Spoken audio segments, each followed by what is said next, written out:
One mic. All I need is one mic. What's the name of the show? One mic with Big Mike. You know, ain't nobody getting hurt, ain't nobody, there's no crime being committed. And they say his style is too urban for the radio. This is real life stuff that's happened to me. Well, you know what?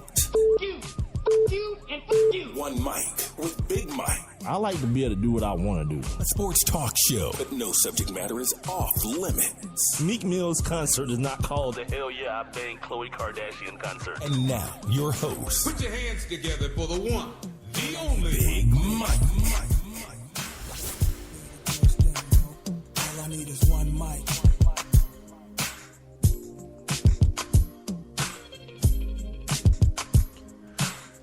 Welcome into the Monday edition. One Mic with Big Mike. I am Big Mike. Welcome. Being heard on Spreaker.com and the Spreaker app for your Windows, your Apple, or your Android device. Make sure you guys follow my show. The number one, MICWITHBIGMIKE is the handle. You can also use that handle for my Twitter and my Instagram.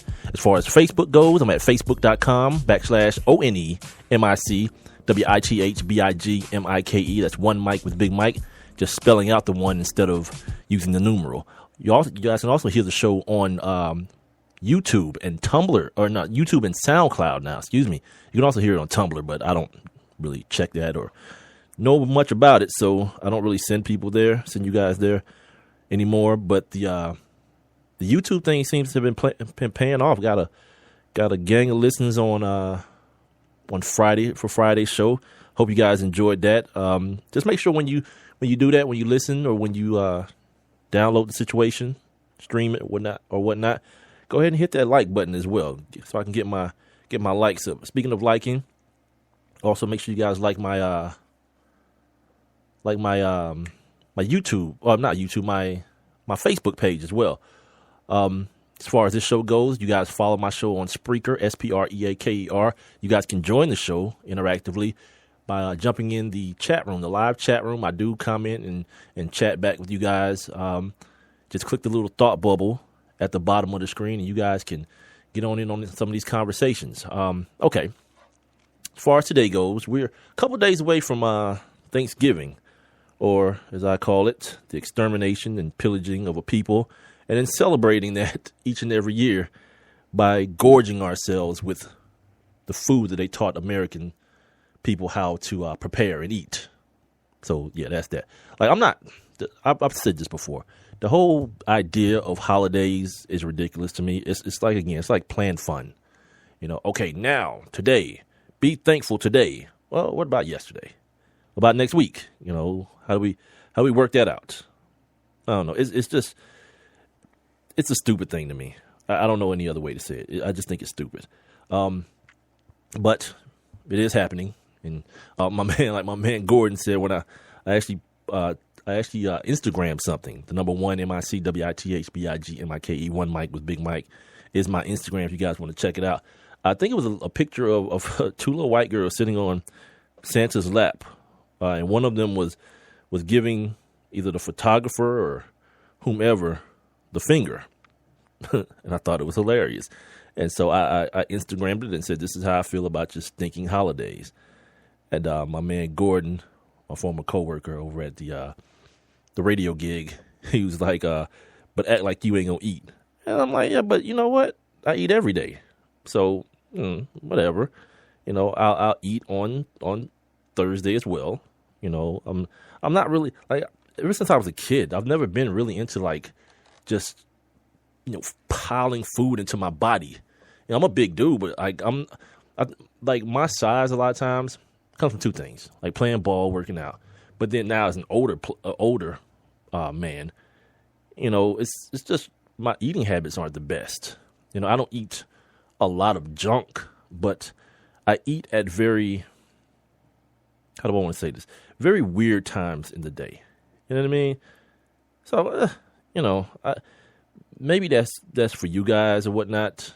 There's something that you guys are into, like putting a bunch of pie and bird and stuffing and, all potatoes and stuff into your body on that particular day, and then call it, a merry. You can't even feel good after doing it, I don't think. I'll get should get 2-3 solid games of football in. That's a plus. That's good. But, my moms and my pops will be up here. Oh, which, by the way, reminds me, tomorrow will be the last live show for the week.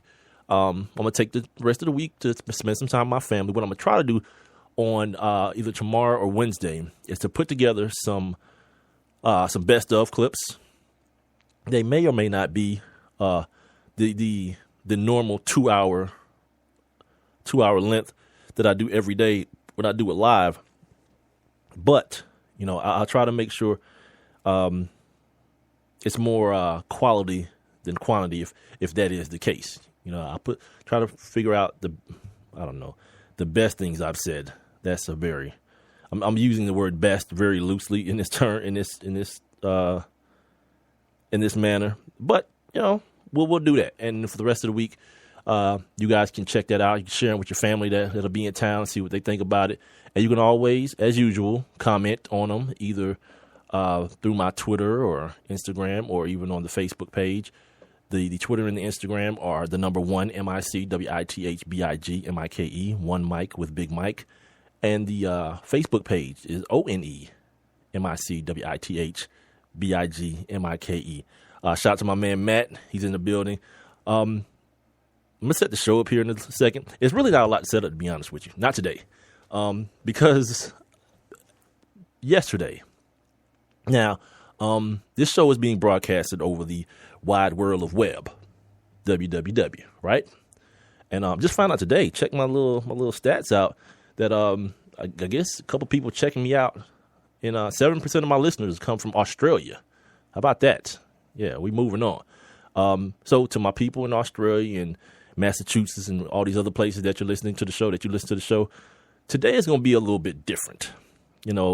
As you see, the title of the show is The Panic Button Has Officially Been Pushed in Atlanta. I should have probably put a question mark on that because I'm not sure. Not really sure if that is the case yet. But before we get all into the good stuff, let me make sure I set the rest of the show up. I mentioned tomorrow is going to be the last live show of the week. And tomorrow, hopefully, I'm planning on having my guy Terrell Troop on, former, what are they, the Knights, University of Central Florida Knights, second round pick for the Buffalo Bills. Can't think of what year, but you guys can figure out what year because I woke up yesterday morning, saw an article. It just happened to be my Twitter, my timeline happened to just be on that tweet. And there's a tweet about him. It's a story. Somebody wrote about him being the Buffalo Bills pick, Terrell Troop. And then the next pick, the team that we're going to see tonight, the New England Patriots pick Rob Gronkowski. And I've always had a problem with people doing that. It's like one of those dumb, those stupid, lazy things that ESPN does because so many other factors factor into certain things like that. But I read the article. It's a great article. If you guys want to go to my Twitter, one Mike with Big Mike, I favorited it. I guess you guys can see my favorites. I'm trying to get better at the whole social media thing, but I think you guys can see my favorites. And check it out. I think Buffalo News, the article's on Buffalo News. It's an awesome article. It's not just about him being picked before Gronkowski, but some of the things that my man had to go through. Like I knew he had some problems health-wise, which is why he's not in the game anymore. But the circumstances surrounding the pain that he was going through physically it's outstanding. And hopefully, I've already talked to him, and he said he'll be good to come on tomorrow and holler at me. So I'm gonna confirm that tomorrow, and hopefully at 7:30 tomorrow we'll have Terrell Troop on to talk to you guys about. And it's mainly about something that another thing that kind of just irks me: the overuse of the term "bust." You know what I mean? And I won't get too much more into it right now, but on tomorrow we'll definitely explore that with him. As always, we'll dig into the annals. It is annals too, by the way, because the other day someone wrote the word and I saw it has two N's, so it's not the anals. As I think I just kept saying anals because my former co-host Rob, he's an idiot, so it made him laugh when I said the annals of sports. It's the annals. So we're gonna look back into the annals of sports and do our daily feature on this day. Of course, I told you guys we got to talk about the ATL Falcons, the home team, and what seems to be happening, because there was a heap and helpful of articles written about this team today. For a city that, if you're not from here, for a city that's really on some usually on some, oh, nobody's ever talking about us. They'll never say nothing about our teams. Well, they are today. Oh boy, everybody, Peter King's people here, my guy Mike Cunningham, the Pro Football Talk, Pro Football Focus. Everybody is wondering what the hell is going on with the Atlanta Falcons. So we'll definitely discuss that. Last time I saw the Atlanta Hawks, LeBron James and his people were digging into that boom boom. So we'll skim over that real quickly. The NFL, a lot of stuff happened in the NFL yesterday. A lot of like significant injuries yesterday. A lot of primetime playmakers made plays yesterday as well. And I'm going to revisit one of my theories about the running back position that some of you old time footballers, I'm going to hate to hear it, but it's every year it proves to be true. Like every time you turn around, it proves to be true. And then the issue of concussions in the NFL reared its ugly head again yesterday. I couldn't even get to my phone to tweet about it either. You know what I mean? Everyone's seen the video so far of Case Keenum, former Houston. What's the Houston mascot in college? Are they the Cougars? I think they're the Cougars. The Houston Cougars. He's a former Houston Cougar quarterback, now quarterbacking the St. Louis Rams. And my God, he was out on his feet yesterday. He was punch drunk. You understand me? And I look up. I'm in the kitchen, hooking up some vittles for the fam. And I look up and I'm like, this kid ain't out the game? Like Nick Foles is warming up. You gotta see his face, like the freeze frame on his face when he looks over and sees they about to run another play. It's like, but that dude was dead just now. Yeah, but whatever. It's football. So I'm gonna go back into one of my diatribes about this whole player safety thing. No one cares. They don't care. It's a minute left in the game and they trying to win a ball game. Like who's gonna have the balls to say, yeah, we gotta pull your quarterback out. I know you're driving to win the game, but yeah, he's drunk right now. Nope, that didn't happen. And the funny thing is, we saw it here in Atlanta a couple weeks ago with the kid from Blaine Gabbert, the kid from San Francisco. Like he got hit, and he looked to me, he looked to be a little bit more frustrated at the pain that he got hit. Well, he didn't look like he was out or woozy or anything, but they pulled him immediately out the game. And Colin Kaepernick got a couple snaps, and they were terrible. I mean, no, one was a drop pass, but he wasn't ready to play.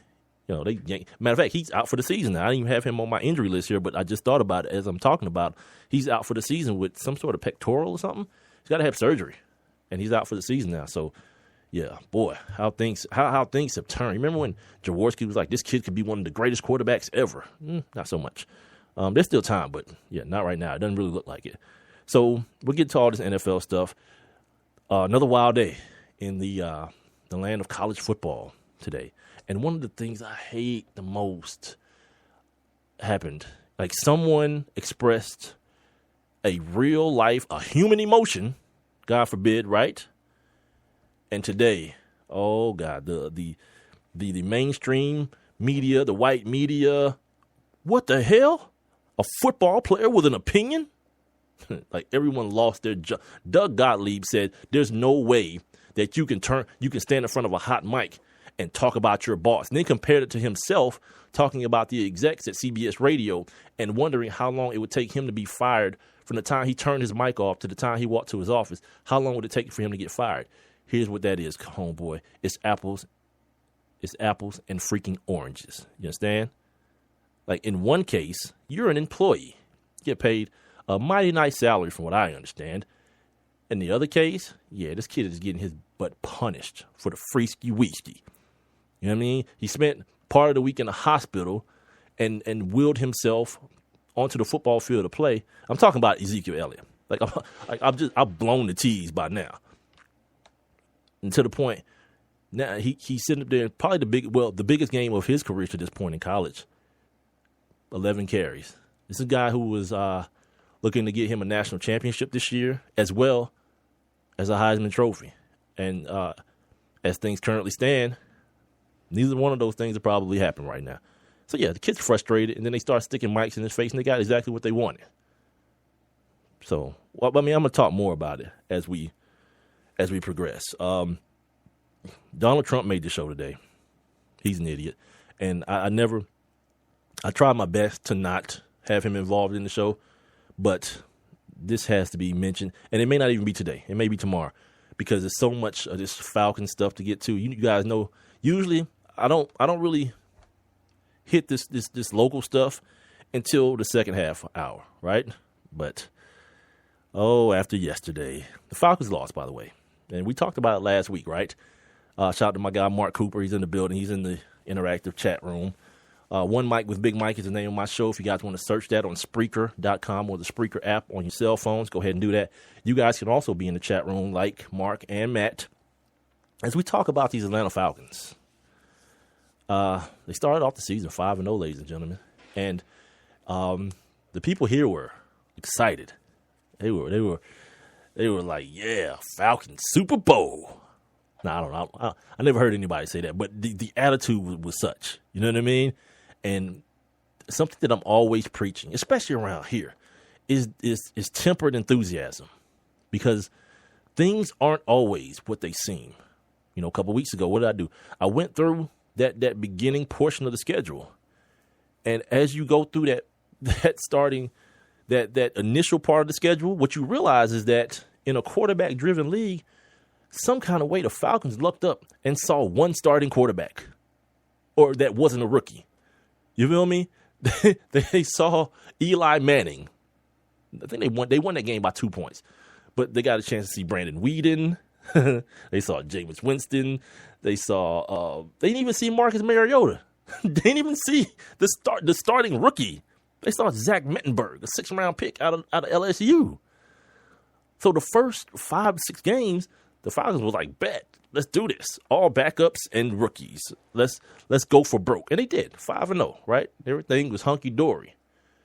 But something else happened as well. Yeah, and the defense made a couple plays as well.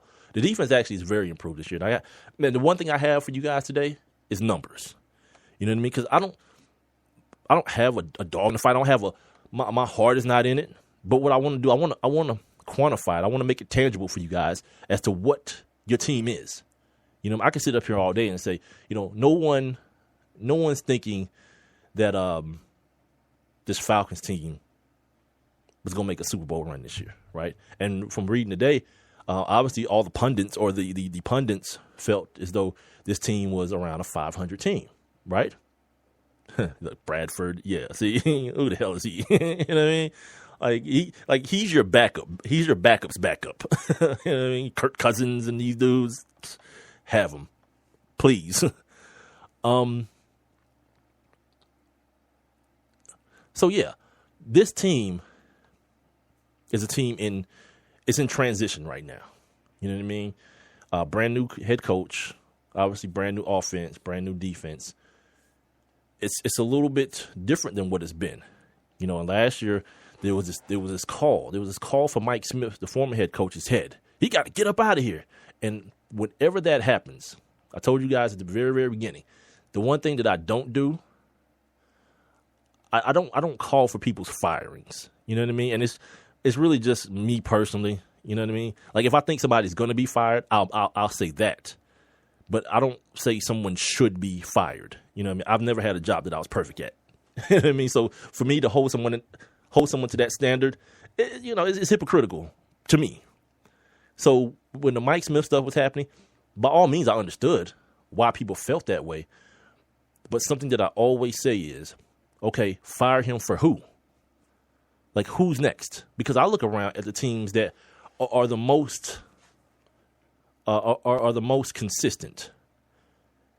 And one thing I see is continuity and patience. You look at the Steelers. Yeah, they got a couple championships, but they've had some down years, and Mike Tomlin has survived. Like this team has had 3 head coaches in the history of the team. 3: Chuck Noll, Bill Cowher, and Mike Tomlin. That's it. Every other year, Tom Coughlin's about to be fired, but it don't happen. You feel me? Obviously, Bill Belichick. Even if you want to take a step down from that,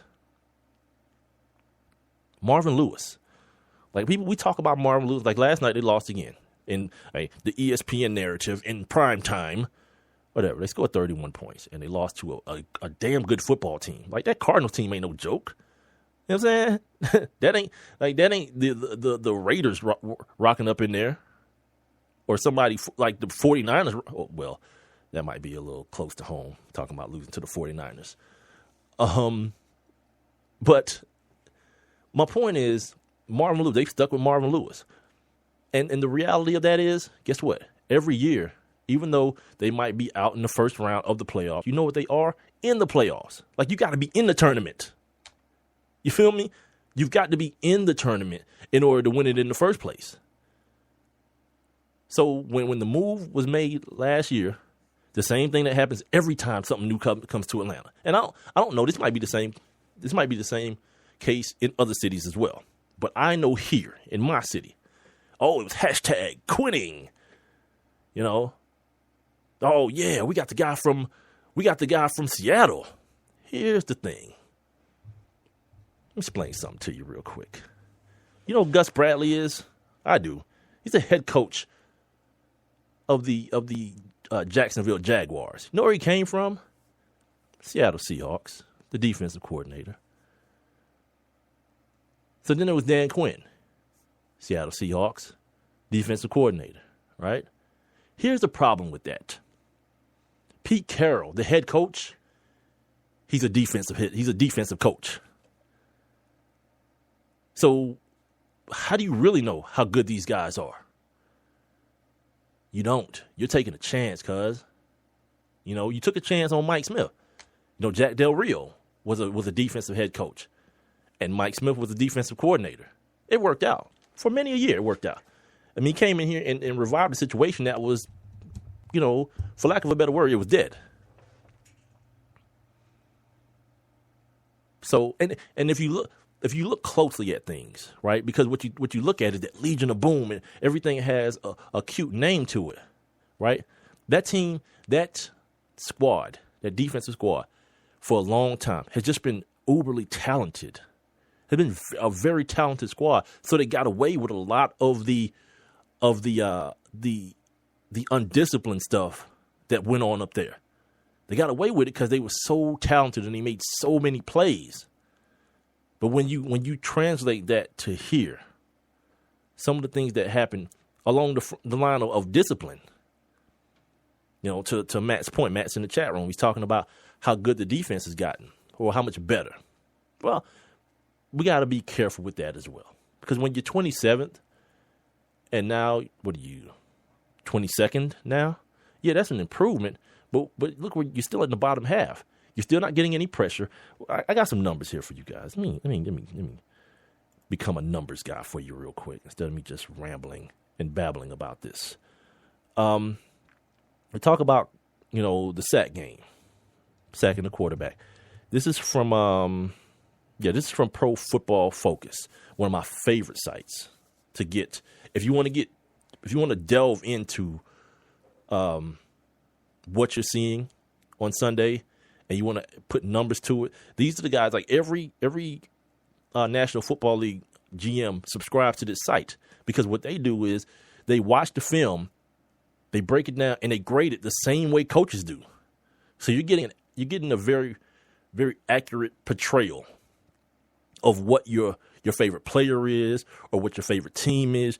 You're getting a very actual portrayal, and you're getting it quantified and put into something very tangible that you can touch numbers wise. You know what I mean?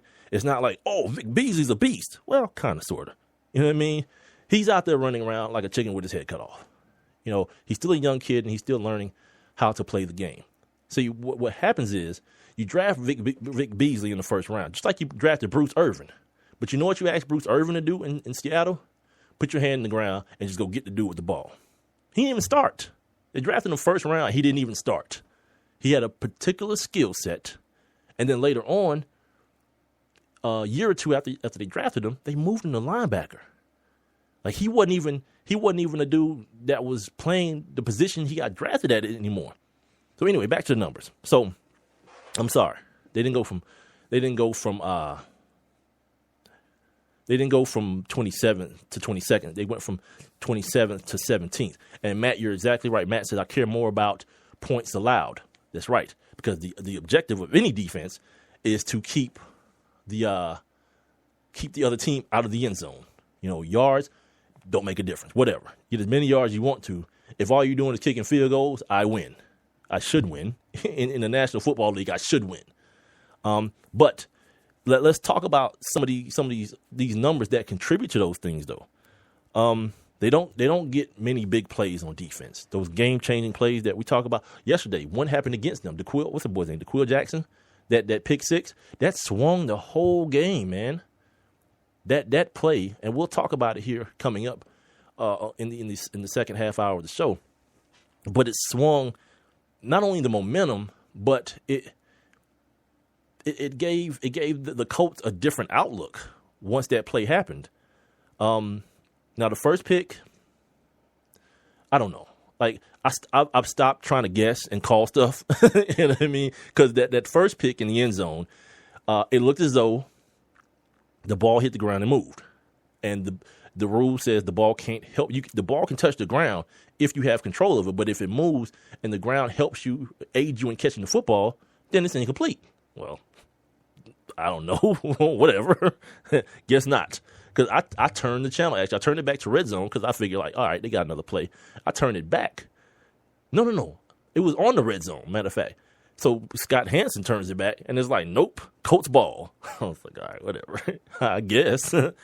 All right, before we get out of here, let me finish this up. Now, let's talk about those. We talk about not getting big plays out of the defense. You know, those game-changing, momentum-swinging plays. No one knows what the catch is, Matt. Not even the people who get paid to know. They don't know what the catch is. Matt says, I don't know what the catch is. No one knows. Yeah, the team leader on the Falcons only has 2 sacks. You know, sacks and pressures lead to those big plays. You know what I mean? Strip fumbles, getting the quarterback to throw an errant ball and getting interceptions, things like that. It all works together. It all works hand in hand. We talk about the pressure. There isn't a single player, with more than 23 total pressures. Now, to put that in some sort of context for you guys, Von Miller by himself has 56 pressures. That's more than Atlanta's top 2 rushers put together. You understand? You see what the difference is? So now guys like Chris Harris and Aqib Talib, they're going to the Pro Bowl behind this. So as good as Desmond Trufant is playing at that corner, he's playing his ass off. I think Pro Football Focus has him ranked as the 6th ranked cornerback. This is with no pressure on the quarterback now. None. This is how good this kid is. You don't want to waste that. You know what I mean? You don't want to waste that by having him chase dudes around for 5 and 6 seconds in the secondary. Because even the best, you saw what happened to Darrelle Revis yesterday. Yeah, we'll talk about that. DeAndre Hopkins, welcome to the NFL, son.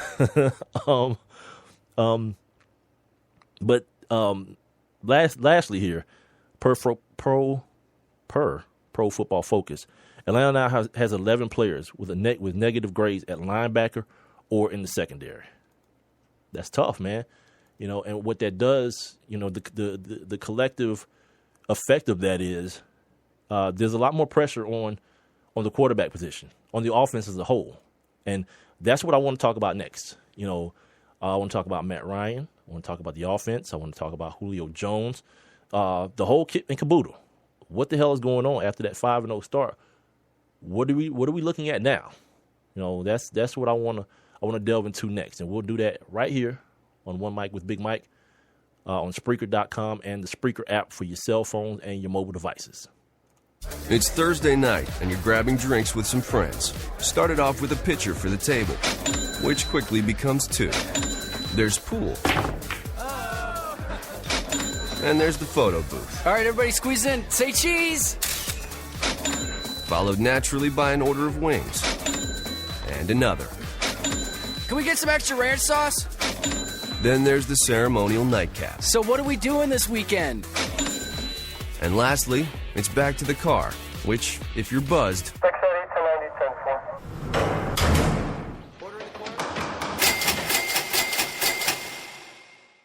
could be the most expensive night of your life.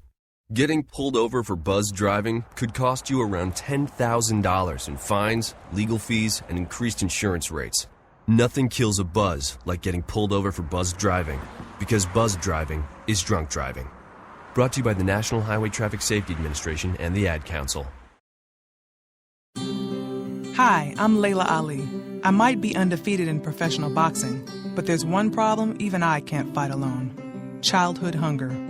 Over 17 million kids in America may not know where their next meal is coming from. That's 1 in 5 children. Yet billions of pounds of surplus food produced right here in America just get thrown out every year. That's more than enough to feed every last hungry child. That's why the Feeding America nationwide network of food banks gathers surplus food and gets it to hungry kids before it goes to waste. But they can't do it without your help. Join me in supporting Feeding America and your local food bank by going to feedingamerica.org. Together we can knock out hunger. Together, we're Feeding America. To help solve hunger in your community and to find your local food bank, visit feedingamerica.org. Brought to you by Feeding America and the Ad Council.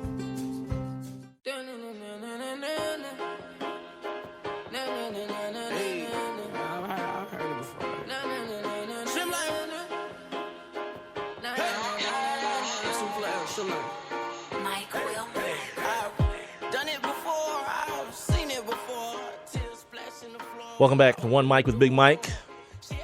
Right here on Spreaker.com and the Spreaker app. Make sure you guys download that and follow my show.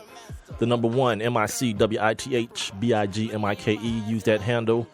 Not only for Spreaker, but for my Twitter and my Instagram as well. Guys, get on that Spreaker. Hit the little thought bubble at the bottom. You can jump in the chat room as well. Jump in the chat room with my guy Coop, my guy Matt, talking about the Atlanta Falcons right now. It's gonna be a Falcons Monday today, man. That's what they saying to the Falcons, to Matt Ryan. This could be us, but you're playing.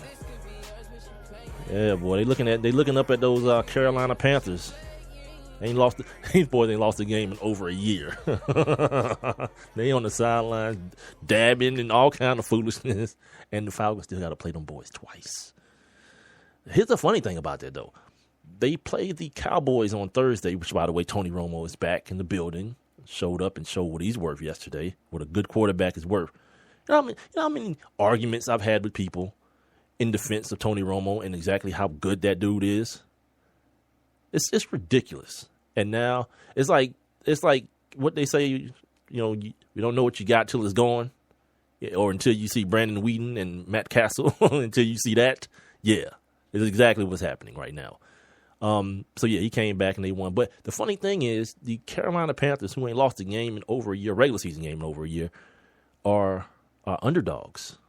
Like, does Tony Romo make that much of a damn difference? That this Cam threw 5 freaking touchdown passes last week, and his team is undefeated and an underdog versus the 3-7 Dallas Cowboys. I don't know. That's got to change. I don't really know like all about betting and all that kind of stuff. I don't really. That ain't really my bag. But I figure as the game gets closer, as Thursday gets closer, that has to change. It doesn't make any sense. So we're going to move on here. We're going to talk about the offensive side of the football as it relates to the Atlanta Falcons. But before we do that, we'll take a look back. Do a very short version of On This Day. Now, let's take a look back. On this day. All right, like I say, on this day today, it's going to be, it wasn't really a lot to, I had to delete a lot of, like, stupid crap. Like, people winning, National League MVPs and all that. I don't care about that. The Iron Bowl, stupid stuff. So, without further ado, on this day in 1943, Phil's owner, William D. Cox, I'm a child, is permanently banned from baseball for having bet on his own team. See? It's not just you, Pete. It's the rules. This was in 1943. That dude's got to be dead and gone by now. On this day in 1988, the great one, Wayne Gretzky, scores his 600th NHL goal. On this day in 1989, the Bounty Bowl was played. The Philadelphia Eagles defeated the Dallas Cowboys 27-0 on Thanksgiving in an ill-tempered game that featured several scuffles and injuries, after which Cowboys coach Jimmy Johnson accused Eagles coach Buddy Ryan of placing bounties on players. See, this has been going on forever and ever. You can find YouTube clips of Reggie White actually talking very openly to Andrea Kramer about the late Reggie White, talking about, in their defensive meeting rooms, how dudes would get money for putting cats out the game. And then it happens in the 21st century. Well, that was probably the 21st century as well, but it happens here recently. And now everybody got to get suspended, and Sean Payton got to miss a year. And what's my man name from Jonathan Vilma and these boys getting suspended for a year because Roger Goodell's a flaming a-hole. On this day in 1991, A-Town, stand up. He ran to Holyfield. TKO's Burt Cooper in the 7th round for his heavyweight boxing title. For the heavyweight boxing title. There was a boxing match this weekend, I'm assuming, I guess. A Puerto Rican and a Mexican went at it. Not really the boxing guy. That used to be my guy. Well, not used to be. He ain't dead, but it's Rob Calloway. That's his area of love and expertise. But I guess an upset happened. I don't know. Don't get me to start talking about stuff I don't know about. On this day in 1991, the Sacramento Kings in the NBA's longest road losing streak at 43 games. Damn. On this day in 1991, if you love college football, you remember this. You remember this year. Brigham Young's Ty Detmer finished his NCAA career with a record 4,031 yards passing in a season and 15,031 for a career. Yeah, that's the year Marshall Faulk didn't win the Heisman Trophy. Like, if you didn't get to see Marshall Faulk at San Diego State, shame on you. Shame on you. And I think that same year Georgia Tech won the national championship. Well, they shared the national championship with Colorado. It was 90 or 91. One of those years. I know this. It was over a decade after Georgia won theirs, or about a decade after Georgia won theirs, but no one talks about that. Ridiculous. On this day in 2001, the 53rd NASCAR Sprint Cup was won by Jeff Gordon. I left that in here because apparently Jeff Gordon retired yesterday. His final race yesterday was no storybook ending. Somebody else won the race, and Jeff Gordon did not. And finally, on this day last year, this is the anniversary of that Odell Beckham catch on Sunday Night Football versus the Cowboys. It's the only way I can describe it, the catch. Brandon Carr was trying. He interfered with him. Flags went flying, and Odell Beckham stuck one hand up while falling backwards and caught the football with three hands. God, I'm an idiot. 3 fingers. I think for a touchdown. Yeah, I think he scored too. Yeah, it was the most ridiculous thing I've ever seen. And ladies and gentlemen, that is your Monday edition of On This Day. All right, let's get back to these dirty birds. These dirty birds. Today is a Falcons Monday on the One Mike with Big Mike show, and I've decided to do that because usually what happens for me on Sunday, I kind of just sit there and I'll watch the game, the Falcons game, and I just kind of laugh. You know what I mean? I laugh at everything that's going on Twitter. Like guys like my man Matt. It's like every play is like death and dishonor, or the best thing ever in life. It's like either one. It's no gray. It's black or it's white. Matt Ryan is the worst quarterback. There you go, Matt. It's like it happens that quickly, and it's funny as hell to me, man, because I've been dealing with this my whole life. I've lived in Atlanta my whole life. I'm from here, and I've never understood it. You know what I mean? And I as an adult, I realized why, because I never seen my dad and my uncles and people my dad didn't care about sports at all. You know what I mean? So I never saw people close to me emotionally react to the sports teams here. You know what I mean? I used to like watching the Falcons. I knew they weren't good, but I thought they were fun. I thought like Jesse Tuggle and Chris Miller and Michael Haynes and them boys and Andre Rise and Dion, I thought they were fun. You know what I mean? They might not win a lot of games, like Jerry Glanville and the all black. I was like, yeah, this is cool. They ran the run and shoot. That was the worst offense in the history of life. I remember hearing Chuck Smith. Did he tell me this, or did I hear him talk to somebody else about this? It doesn't matter. It's just a funny-ass story about how he feels like he ended Eric Dickerson's career. Because you forget Eric Dickerson was here in Atlanta towards the waning moments of his career. So there's a drill. For those of you who never played football, there's a drill called the inside drill, where all it is running. It's the defensive line, the linebackers, and the offensive line, quarterback, and the running backs. So it's a running drill, right? You work on your run fits and things of that nature. But here's the thing. If you run the run and shoot, there are two things that aren't on your roster, a fullback and a tight end. So they're running, they're having inside drill, but they have no lead blockers and they have no tight ends. So Chuck Smith is playing defensive end. I think he said he was a rookie, a first-year player or a second-year player, something. He was young. And it's Eric Dickerson, like the great ED in the backfield. And he's coming off the edge, and he's murdering this dude on every single play. And I'm like, really? This is the type of stupid, like, no wonder the team never won. Because stupid stuff like that happened. But moving on here, right? The Atlanta Falcons, the 2015 version. Once I get to this MMQB article, it's pretty funny how they talk about the Falcons in phases. Like, you have the 5-0 first phase Falcons, and now you're in like the 1-4 second phase Falcons. It's a real colorful way of describing what's happening to the team. This Pro Football Focus article, though, let me finish with this as far as the offense goes. It says they're becoming too reliant on Matt Ryan playing mistake-free football, and that's always a danger. You've seen it happen many a time over the years with teams like the Dallas Cowboys, where Tony Romo might make a mistake, but then that mistake gets amplified because of the fact that the team around him has put him in a position where he has to play perfect football for them to even compete. That's wild, man. You know what I mean? That's a wild position to put a quarterback in. That even guys like Tom Brady. You know what I mean? Where was that? Coop said something earlier that I want. Oh, he said fire Leonard Hankerson. Hasn't he been hurt?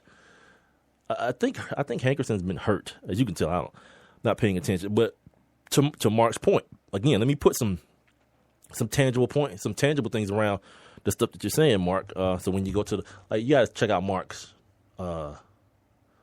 his Instagram at Hanging with Coop. It's HANGNWITCOOP, like the ironically correct way.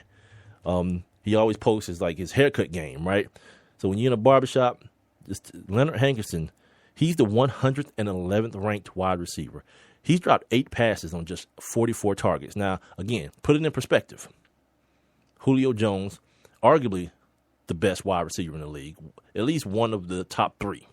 You know what I mean? Because that thing that's going on in Pittsburgh ain't no joke. You know what I mean? That Antonio Brown thing is real, cuz it's real. But compare that to Julio Jones, who's dropped just 6 passes after being targeted 127 times. So as you can see, the drop rate is like crazy off for Leonard Hankerson. Another guy, Roddy White, he's the 102nd ranked wide receiver. And, this one's for Matt. Matt loves to, Roddy's wide open. And while Roddy may eventually get open, you got to get open on time. And this Pro Football Focus thing, it definitely describes Roddy White as now a player who's unable to consistently get separation. See, that's a problem, because what you're talking about, when you're talking about consistently being able to separate, you're talking about developing or maintaining that trust with your quarterback. You know what I mean? If you're separating 1 out of every 3 pass plays, it's hard for me as a quarterback to trust you. You know, Matt says, just don't throw picks in the end zone. That's true. You know, there is a reason why, like Tom Coughlin don't even call it the red zone. He calls it the green zone because that's where you get your money. That's where you get paid. I'm with all that noise, you know, and you got to be like Matt has to at this point. You know, I'm a staunch Matt Ryan defender. You know, I don't shy away from it. I think Matt Ryan's a good quarterback. I think the other thing that's happening with Matt Ryan right now, there seems to be a maybe too much of a love affair with number 11. And damn it, if you play quarterback, it's hard, man. It'll be hard not to put yourself in that situation or not to feel like you're in that place. You see what I'm saying? Because the dude is just raw. You know what I mean? It's really no other way to put it. But if you're Matt Ryan, there's got to be you got to find that healthy median, and then it'll help him out more as well. You know, they do a lot to move Julio around, you know, to get him away from consistent double coverage. Kyle Shanahan does. But this article I was reading today, it talks about, you know, kind of being the offense lacking imagination. Like at this point in the season right now, this kind of tells on you. At this point, if you have those tells and you have those things that people can know that you're going to run, and they talked about how sometimes, like the Matt Ryan interception against is it the Buccaneers? Roddy White going across the middle. I think it was the Buccaneers. You talk about how you could tell by the way the safety broke on it. He knew it was coming. You know what I mean? Like it's a trend and it's a tendency that he trusted from his film study and knew it was coming and broke on it like there was nothing else happening on the football field. That's a problem. You know, that's where, as a coaching staff, your self-scouting comes into play. Like you look at the tape, not necessarily, you look at your own tape, not necessarily for what the defense is doing, but okay, how can we redress this route? If this route combination or this particular play works for you, you got to redress it. You know what I mean? You got to put different personnel packages in and run the same action. You gotta let other guys run that route. You know what I mean? So that defense, I always talk about this. The other guys get paid too. You know what I mean? They get paid too. And I think the better teams in the league find a way to scout themselves and not change things up, but just put it in a different outfit. You know what I mean? Let it look different at the outset. Because when you don't, yeah. I remember my boy Corey telling me a long time ago when he went to the league, right? And the first question I asked him, I was like, dude, everybody's always talking about, you know, the speed of the game and whatnot. You know how fast. He's like, Mike, it ain't people running fast. That's not the speed that they're talking about. He says the reaction time. Like dudes watch so much film and they study guys' tendencies so well that they react quicker than you've ever seen. That's the speed that people are referring to, not people running 4.3. Because the dude I'm talking about, he was a 4.3 guy. So he's like, I could outrun any of these dudes. But knowing what somebody's going to do before they do it in the NFL is priceless. You know, and you see it from a lot of the great ones. You know, the great defense. That's one thing that, like, look at Richard Sherman. Who thinks Richard Sherman is a great athlete? Yeah, I'll hang up and listen. Of course he's not. But you know what Richard Sherman is? He's smart as hell. And he's athlete enough to cover dudes that are better athletes than him. Because he understands, one, that defense, and he knows what you're going to do a lot of times before you even do it. It's a big, big advantage, man, once you get to that position. And you know who's the next evolution of that? That kid, Josh Norman, that kid that's in Carolina. Because he's Richard Sherman in size, but much more athletic. You know, and you watch him play, and you watch him diagnose routes and route combination. You watch him play man and zone. And you understand, this kid understands exactly what's happening. He knows exactly what you're trying to do to him, and he's not going to let it happen. I can't wait to do, because it's like 2 games in like 3 weeks with the Panthers for the Falcons, right? I can't wait for that dude to see Julio Jones. Like I want that, like that matchup is gonna make me smile. Hopefully, you know what I mean. I'm building it all up, and then Julio ends up with like 400 yards in the game. You know what I mean, he's like killing this kid all night long. But back to Matt Ryan. I want to go to this piece I read this morning from one of the friends of the old show, a guy, Michael Cunningham. He works for the Atlanta Journal-Constitution right down here in Atlanta. I think he does a piece called Mic Check, and that was going to be the name of my show for a while till I saw that. See, Matt already, Julio going to see about this kid. Like, I don't know. You know what I mean? I want to see it. I just want to see it happen. You feel me? I want to see it play out on the football field. I want to see a good game. You know, either way it goes, something like 27-24. Whoever wins, I don't care. You know what I mean? I just want to see 2 dudes go at it. Like I saw Patrick Peterson and AJ Green going at it last night. Like I love to see 2 dudes that are at the top of their games and nobody's willing to back down.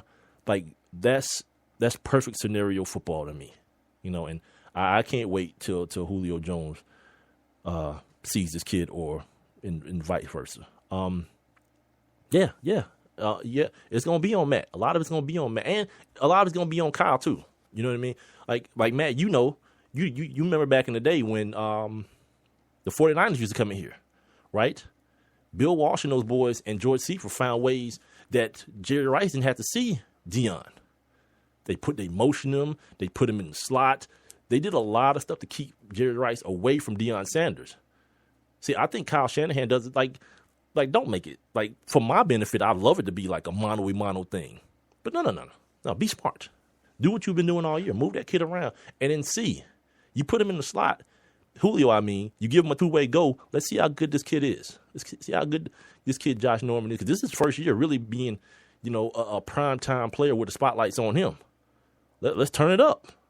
Put Julio on the left. Put him on the right. Hell, put him in the backfield. Who did I see in the backfield yesterday? I see AJ Green in the backfield yesterday. Like Kansas City does it a lot. They do it with Jeremy Maclin.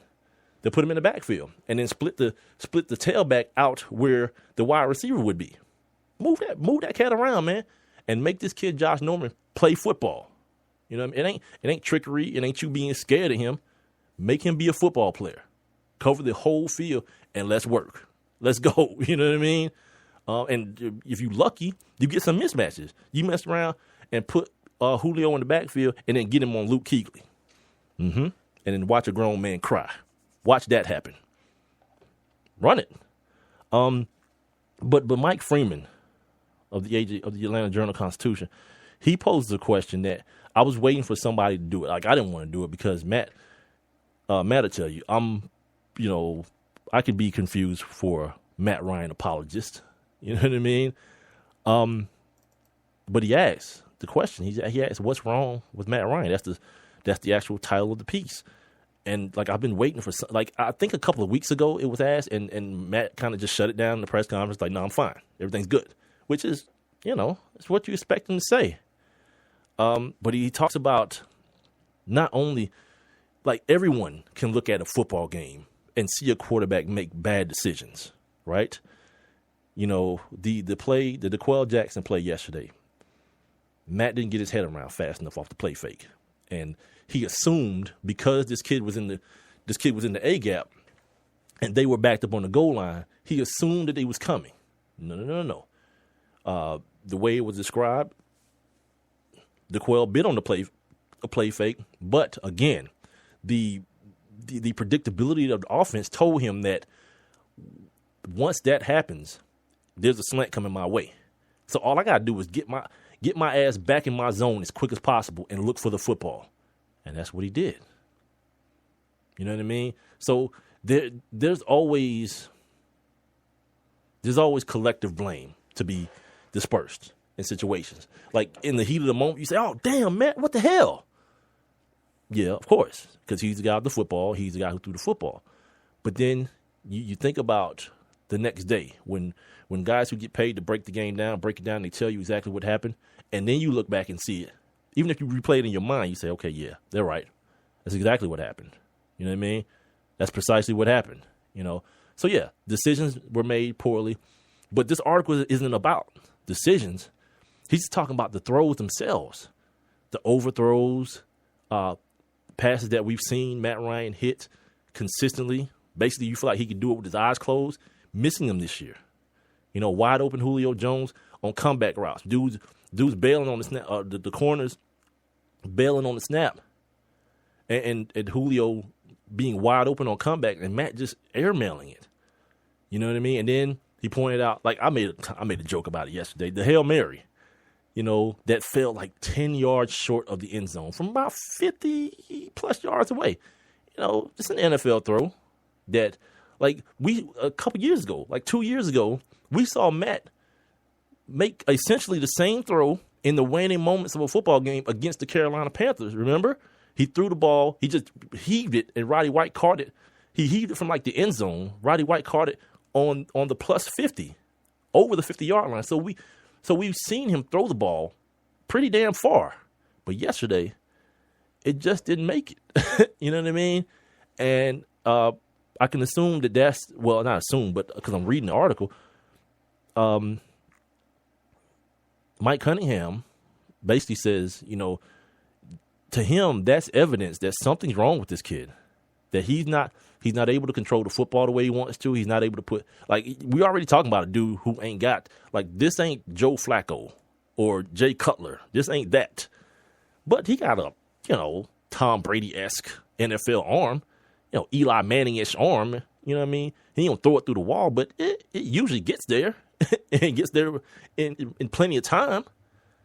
But this year, it's been illuminated more in this last couple of weeks here, that it's just not getting there. You know, even though we look around and Julio did his, what did he have yesterday? 160, 165 yesterday. God, how do you not? I don't know this. How do you not throw it to this dude every single time? That's got to be a very that's got to be like the devil on one shoulder and the angel on the other shoulder. Like, you know, he open, right? He gonna be open, and then it's like, but you got to find somebody else. Where's Levine Toy Lolo? Is Roddy getting open this time? And then you got the whole, like, this is how you know things are bad. Like, I don't need this kid Patrick DeMarco catching any touchdowns. He's a fullback. I don't care. Like, you can get excited as you want to. Yeah, that ain't what you're supposed to do. Because when that starts happening, I get worried. You know what I mean? There's too many other options. You know, your man, Devontae Freeman, got his damn... Oh, before we get out of this hour, because I'm just going to continue this conversation. I got plenty of stuff on my notes, but I haven't even got halfway through this Falcon stuff yet. Talking about Dan Quinn, right, and who he is as a coach, I don't want to let this get past anyone. Like, everyone's excited about what Devontae Freeman is able to do and what he's been able to do, but let's not forget, the decision was made early on for Tevin Coleman to be your starting running back. Anybody remember that? Yeah, it wasn't until the fact that he cracked his rib or something that the dude who should have been starting ended up starting and showing you why he should have been starting that made everybody forget that decision was made. But yeah, that decision was made. And guess what it was? The proof has told you. It's the wrong damn decision. It's the wrong decision. All the way around. There's nothing right about it. But, you know, everybody, you know, keep on hashtag Quinning. And it's not an indictment on him. You know what I mean? It's an indictment on the lack of wait and see. It's an indictment on just like, all right, we know where he came from, but no one has ever seen him in the capacity that he's in this year, the head coaching capacity. Let's just, you know, pump the brakes and see who he is as a head coach. It's One Mic with Big Mike. I'm Big Mike. Spreaker.com is where the show is being heard, and the Spreaker app for your mobile device. Make sure you guys tell your friends about it. Download that joint. You can take the show with you if you don't hear it live Monday through Friday, 7 to 9 p.m. Again, this is going to be tomorrow's going to be the last show of this week because of the holidays and Your boy got family coming in town. I want to spend some time with them. So, I'll put together some stuff for you guys, some best of type stuff. And you guys can share it with your family that come in town.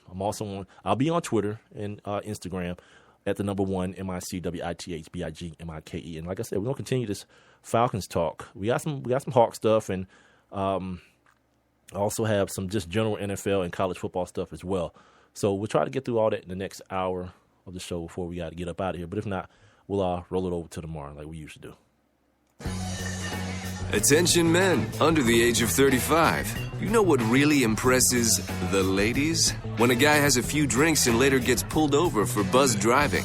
That could cost you around $10,000 in fines, legal fees, and increased insurance rates. There goes let's grab dinner and a movie. Oh, I know. You drive more carefully when you're buzzed. You've proven that hundreds of times. A woman admires that kind of confidence. And you've practiced how to speak if a cop does pull you over. Slowly, clearly, and politely like, "Good evening, officer." A woman admires that kind of foresight. And what woman doesn't find it adorable that you call it buzzed even though the law calls it drunk? You could kiss $10,000 goodbye, along with any chance of having a girlfriend. Because nothing says, "I'm a catch," more than a guy who lives in his parents' basement and calls it my place. Buzzed, busted, and broke. Because buzz driving is drunk driving. A message from the National Highway Traffic Safety Administration and the Ad Council. Hey, Nick Cannon here. So of course we all know there's lots of talent in America. But unfortunately, there's something else we've got way too much of. Childhood hunger. 17 million kids struggle with it in this country. But here's the thing. This problem is entirely solvable.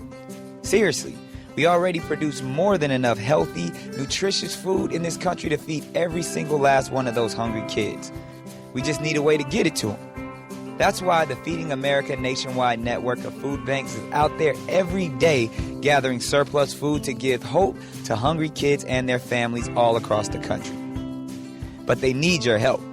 Join me in supporting Feeding America and your local food bank at feedingamerica.org. Together we can solve hunger.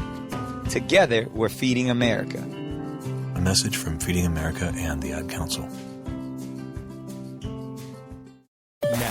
Now, let's take a look back.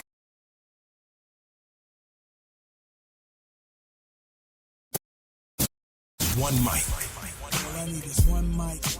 What's the name of the show? One mic with Big Mike. Ain't nobody getting hurt, ain't nobody. There's no crime being committed. And they say his style is too urban for the radio. This is real life stuff that's happened to me. Well, you know what? You, and you. One mic with Big Mike. I like to be able to do what I want to do. A sports talk show, but no subject matter is off limits. Meek Mill's concert is not called the Hell Yeah, I Banged Khloe Kardashian concert. And now, your host. Put your hands together for the one, the only Big Mike. All I need is, hey. It's classic, man. That Nas, man, is, yeah, I'm glad he made that, thinking about me way back then. Knew I was going to have this show now. So he went on ahead and threw that together for me back in the day. Appreciate that. Welcome back to One Mic with Big Mike. Last hour of the show, of the Monday edition. Talking about, it's a Falcons Monday on the show. Normally don't do this. Normally just reserve about a half hour to do local sports talk. But today, it just felt a little different. The vibe in my city is a little bit down because of, everything that was I don't know if it was anticipated. I think the anticipation early, or the expectations earlier was we're gonna come in here with this new coach. We're gonna come in here speaking for, I guess, an Atlanta Falcons fan, not as an Atlanta Falcons fan. We got this new coach, new offense. It's gonna be some growing pains. We're gonna kind of ease into it. No one really knew how good or bad the division was gonna be, because of what happened last year, Carolina making the playoffs at 7-8-1. There being a rookie quarterback down in Tampa, and, whatever the hell that is that's going on in New Orleans. Did y'all see that Rob Ryan situation where obviously, he was just a scapegoat? Everybody's blaming everything on him. Really, dude? We talked about this last year. Like that whole myth of Rob and Rex Ryan being these great coaches, stop. Like Rob Ryan, that's what I'm talking about, has done nothing in any one of his stops anywhere. And it all just culminated in this situation where every single week, some quarterback, good or bad, like Eli Manning went up in there and threw 6 touchdown passes against your defense. Kirk Cousins and these boys are ripping your defense to shreds. And it ain't your fault. He's talking about like they blame everything on me, even Hurricane Katrina. I'm out. Like you start saying dumb junk like that, I'm out. You know, it's ridiculousness. But we're talking about the Atlanta Falcons. And as I say that, guess what shows up on my television? Some lowlights from the game yesterday. I didn't even see this happen. Matt Hasselbeck just pitched the ball back to a cat, to a lineman. He almost got a first down. God. You know what? I heard it happening. Like I said, I was in the kitchen for part of the game, so I heard it, and I didn't realize. I thought it was a fumble, and the fat dude picked it up. God. Anyway, I found this kind of cute. This is real ESPN-ish. It says, this article on Pro Football Talk, the Falcons haven't been the same since Roddy White complained. I mean, the facts are the facts. Now, you ask me, does one have to do with the other? Probably not. More than likely not. They've lost 4 of 6 games. Now they are sitting through 10 games at 6-4, right? This is what Roddy said right after they won. What was it, the third game against Washington, the 4th game maybe? He says, quote, "For me, at the end of the day, I want to catch passes. I'm not here just to effing block. Or, no, I'm not. Sorry. I'm not here just effing around to sit around and just block effing people all day. It's not what I want to do. I've contributed to offense for this franchise for the last 9-10 years. It always bothers me when I go out and I don't catch any balls in a game because it hasn't happened in so long," end quote. See, this is where, like, we kind of had this discussion.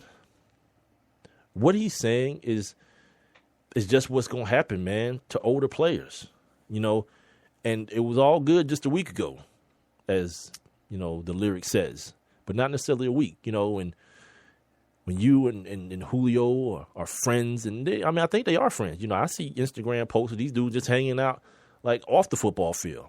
So it seems to be that they're good friends, and you just sit down with Michael Irvin, do these interviews, and say, like, we're like 1A and 1B. And I remember telling Rob, that only lasts for so long. Because if I'm Roddy White in real life, guess what? I know this dude is better than me. He's bigger, stronger, and faster and younger than me. I know when they drafted this dude, they drafted my replacement. No doubt about it. But you can't tell yourself that. I remember interviewing Roddy, and I asked him, if they're going to have to drag him kicking and screaming off the football field when that time came in his career. He was like, nah, when it's time to go, I'll go. And that's cool to say until that time comes. You feel me? I'll remind you guys about Andre Johnson, who is now a Indianapolis Colt. How many balls did Andre Johnson catch yesterday? I would venture to say 2 or less. Almost had a touchdown. It feels like the younger version of Andre Johnson would have had a touchdown, but he had 1 foot in, 1 foot out. He didn't, like they say, go limp. Go limp so your foot drags and then you fall down out of bounds. He stepped out of bounds. He just walked instead of hitting the ground, which cost them, the Indianapolis Colts, it cost them points. And you remember, for the last 2 years, that dude, 2 years prior to this one, he'd been trying to get his butt out of Houston. You know what I mean? Because you know why? He saw DeAndre Hopkins coming. He saw that dude coming. And you and he's the most targeted wide receiver in the NFL right now. You know why? Because Andre Johnson's gone. No one's there to dispute the fact that he should be. Like, no one's there to be like, man, you know what? I should be getting more balls. No, because you know who the man is. See, right here in Atlanta, you still have that whole situation where there's still somebody here that, has a certain level of tenure His name is Roddy White. That can say, I'm not getting enough balls. In essence, if you're saying that, what you're saying is that other dude is getting too many. You see what I'm saying? Like, you can't say one without the other. And so I said this a couple years ago, man, that while Roddy White had some trade value, it might have been a good time to part ways. Instead of what they did was they extended him. And Arthur Blank started talking stuff about somebody, like talking about him retiring a Falcon. Come on, B. You understand what era of football we're in? Yeah, don't really go down. Like, look, Peyton Manning possibly next year could be on his third team. This is Peyton freaking Manning. You understand? Tom Brady's dad already said he know it ain't gonna end well in New England for his son. It's like Daddy Brady said that like a year ago, because he understands.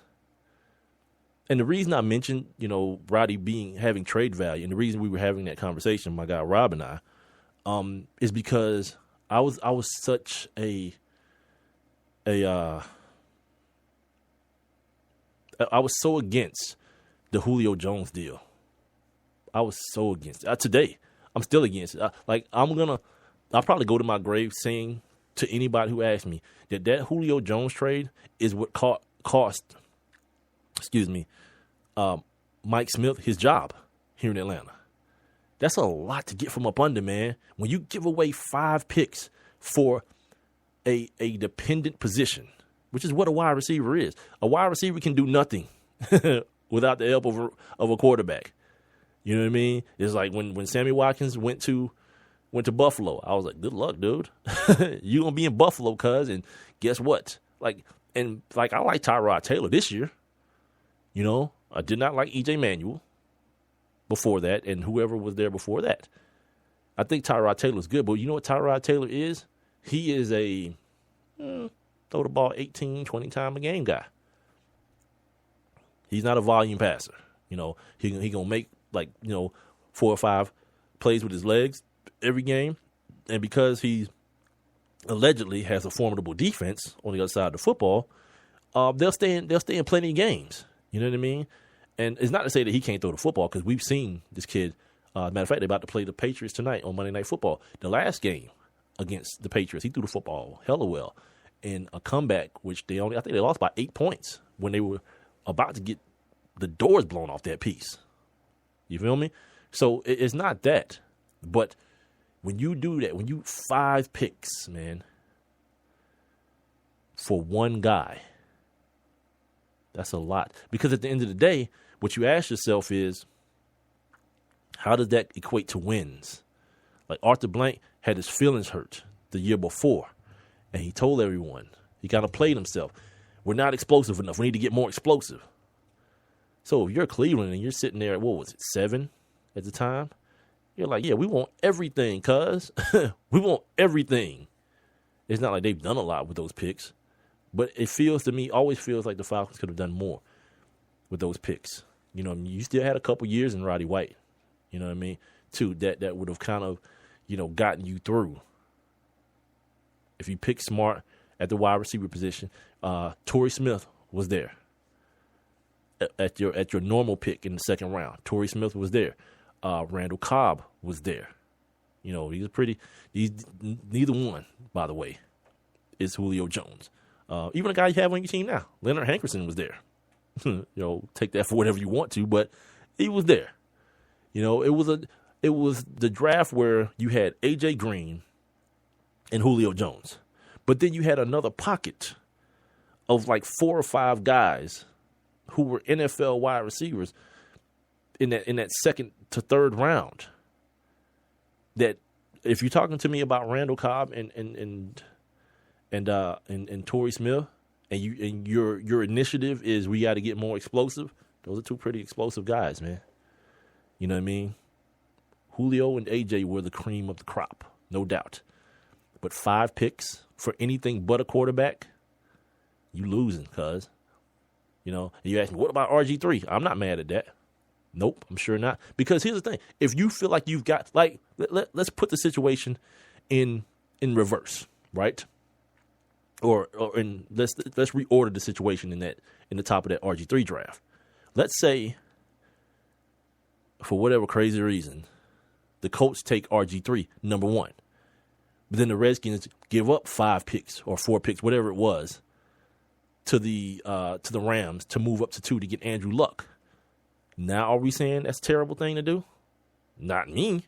Like, if you got your dude, if you feel like you got your dude that's going to be there, whether you win or lose off of it, that's something that's going to play out in the end. That's the end game. But that day, that draft day, after you've done all your evaluations on the player and you scouted him and you talked to everybody you need to talk to, if you feel like that's your dude and that's going to be your dude for years to come, pay the freight, man. Pay the freight and go get him. But not a wide receiver, man. Not a wide receiver, not a tight end, anything but a quarterback. Because the good teams, you know what they don't do? They don't trade picks for players. They trade picks for more picks.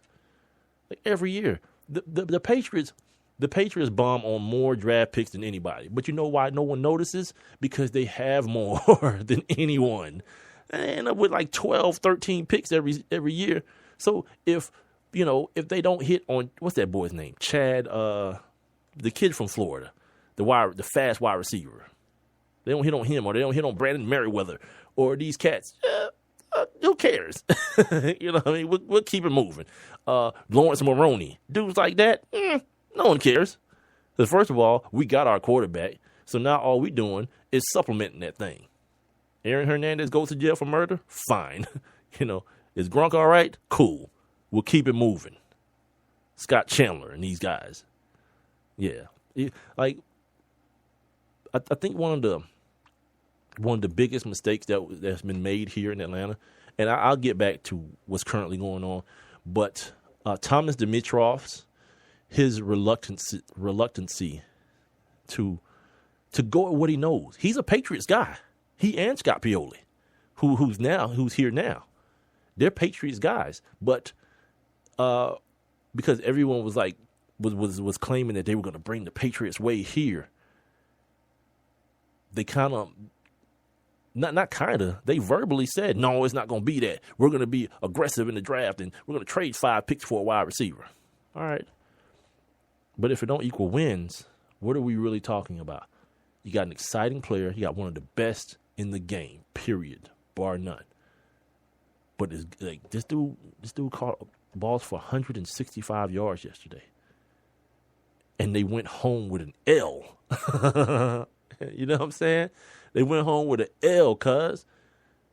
Behind a team that was losing to a team that dressed a 40-year-old quarterback. Started a 40-year-old quarterback, man.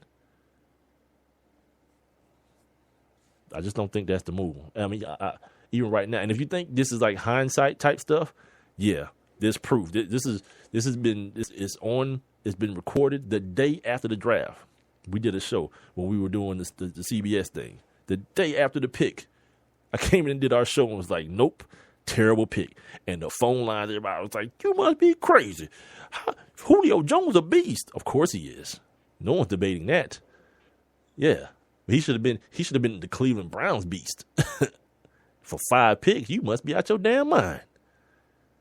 But you're learning. You're going to learn that, I kind of sort of do this. You know what I mean? And value for value, I got to get mine. You know what I mean? Because I believe 5 beats 1 every time. You know what I mean? Like, you're not going to lose with Julio Jones. You're not going to lose with A.J. Green. You feel me? But what would A.J. be if it was just him and Andy? They ain't have Muhammad Sanu. The other kid, what's his name? Malcolm Brown? What's the other kid's name? If they ain't have Gio and Jeremy Hill, that line, the defense, Jesus. Oh, speaking of, that kid, Darquez Denard, he's got a shoulder, gone for the season, man. Let's wrap this Falcons thing up this half hour. We can kind of skim through the rest of the NFL stuff and maybe hit this college football stuff as well. So, this whole theory of, Roddy White complaining and then the Falcons started losing, I don't put any credence into it. But what I do think is that it was probably ill-timed Roddy to vent that frustration, publicly, just for, because you don't want to come off as that guy, that it's more about me than it is about the team. Now, if they was like 2-2 and Roddy ain't getting no balls, yeah, you got to let that be known. Like, look, I can help the team win. But at the time, the team's already winning. It's 4-0. The team's already winning. Maybe not in convincing fashion, but, it's the NFL. Very few weeks are you going to turn on your television and see some team getting, crap kicked by 30 points.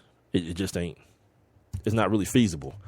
One of the other things that came out of yesterday's game, is you kind of find out who Tevin Coleman is, man. Devontae Freeman goes out with the concussion. I had his stats here too. Golly, he had like 50 yards on like 7 carries or something wild like that. Some great numbers before he got just mollywopped in the hole and got laid down and put out the game for a minute. Hopefully he'll pass all the concussion protocol stuff and be ready to go for Minnesota, because that's the game that, again, both teams needed.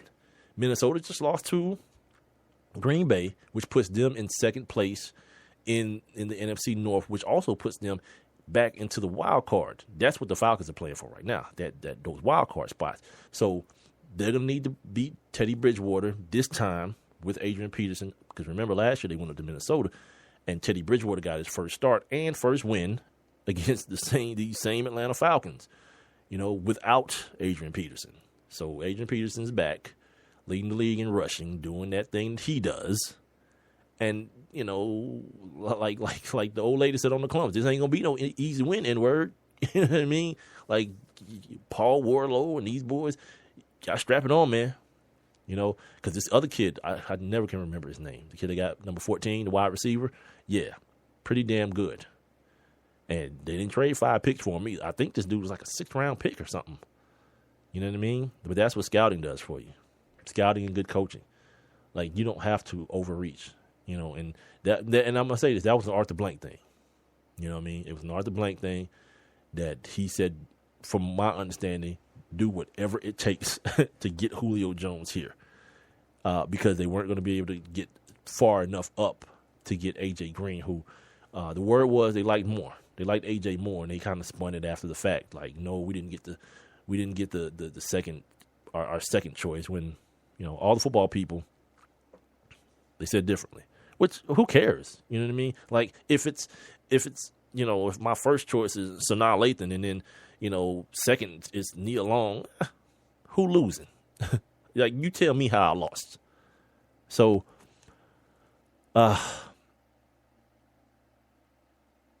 sorry, I'm just making sure that I get everything, as many of these bases covered as I want to. Speaking of Roddy White, we talking about, Matt Ryan, and he's kind of now getting killed for the Matty Ice thing. Slow down, people. Check and see who got the most comebacks in the last 5 years. Or since he's been in the league, who got the most fourth quarter game-winning or game-tying drives. Go check it and then come back and holler at me. So, the Matty Ice thing is cool. The fact of the matter is he didn't give himself that nickname. So it's not like one of those things like, yeah, you want to call yourself Matty Ice. No, he didn't do that. It was given to him because of certain things, certain attributes that he has. But Roddy White spoke to ESPN.com about Matt and his recent struggles. He says, quote, "What do I say to him? Nothing, because I know the type of player he is. He competes and works as hard as anybody in this league. We're all in a funk. Well, not all. I just told you guys what Julio did. Yeah, funk don't live there." He goes on to say, "It's not just Matt. We've got to help Matt out. We've got to catch some balls that we're able to catch. We've got to help him out, especially when he's not playing Matt Ryan football. We've got to go out there and make up for the things that he's not doing well right now. We all have to play better as a collective group and give a better collective effort. Matt Ryan doesn't jump off sides or have holding penalties. We've got to go out there and fix all the stuff we're doing on offense and don't just depend on him to win games for us," end quote. Yeah, that, I think that's perfectly said, man. You know what I mean? It goes back to my whole argument about quarterbacks getting wins and losses. I think that's lazy and it's easy to do. You know what I mean? When so many other factors factor in. You talk about, 22 people on the football field at one time, for a play. A lot of things contribute to wins and losses. Yesterday, Adam Vinatieri misses that field goal. The Falcons drive down the field in overtime and score a touchdown. And what are we talking about? Matt Hasselbeck loses a game? Okay, I guess. But you don't give that loss to Adam Vinatieri, do you? Yeah, that's why it doesn't make sense to me. The Falcons' upcoming 3-game stretch. They got the Vikings, the Bucks again, and the Panthers. And I think in the next, once they play the Panthers, 2 weeks later they play them again. So they got the Panthers 2 out of the next 4 weeks, and I think the Saints are in there as well.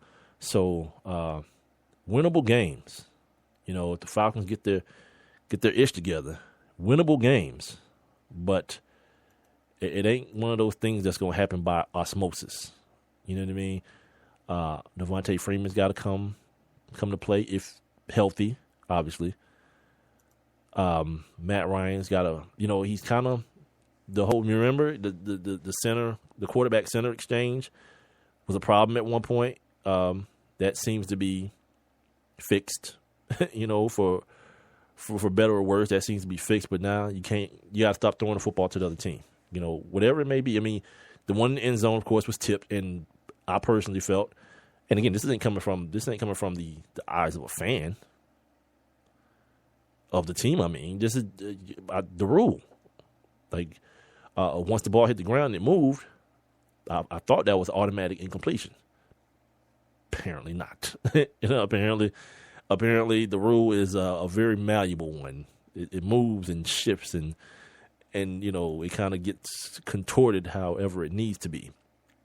Finally, the final thing I'm going to say about this, they talk about the Falcons not addressing. This is from Vice Sports, addressing the wide receiver position last year. Of course, they couldn't do it in the first round because defensively, everyone knows they needed a pass rusher.